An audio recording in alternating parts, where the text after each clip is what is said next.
রব্বুল আলামিন পৃথিবীর কোনো মানুষ আমার গুনাহ সম্পর্কে জানে না, তুমি আমার গুনাহ সম্পর্কে জানো। আমি এমন গুনাহ করেছি আমার বিবি জানে না, বিবি গুনাহ করেছে আমি জানি না। আল্লাহ তুমি সব কিচ্ছু জানো, হে আমার প্রভু তুমি আমাকে মাফ করে দাও। আমার আল্লাহ বলে তারপরও যদি তোমাদেরকে আমি মাফ না করি, তারপরও বান্দা তোমরা আমার রহমতের দরজা থেকে ফিরে যাইও না। আমি তোমাদেরকে হুকুম দিচ্ছি, ওয়ালাউ আন্নাহুম ইয যালামু আনফুসাহুম জাউকা, বান্দারে যদি গুনাহ করে ফেলো আমার রহমত থেকে মুখ ফিরিয়ে তুমি চলে যাইও না।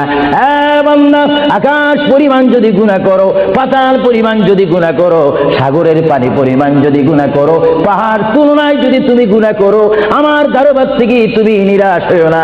বান্দা আমি তোমাকে একটি রাস্তা পাঠাই দিচ্ছি, একটি পথ তোমাকে আমি দেখাই দিচ্ছি। সেই পথটি কোন পথ তোমরা জানো? ওয়ালাউ আন্নাহুম ইয যালামু আনফুসাহুম জাউকা, বান্দারে যখন তোমরা বরবাদ হয়ে যাবে তখন তোমাদেরকে একটা পথ আমি তোমাদেরকে দেখাই দিলাম, সেই পথটির নাম হচ্ছে আমার রাসূলের মদিনা।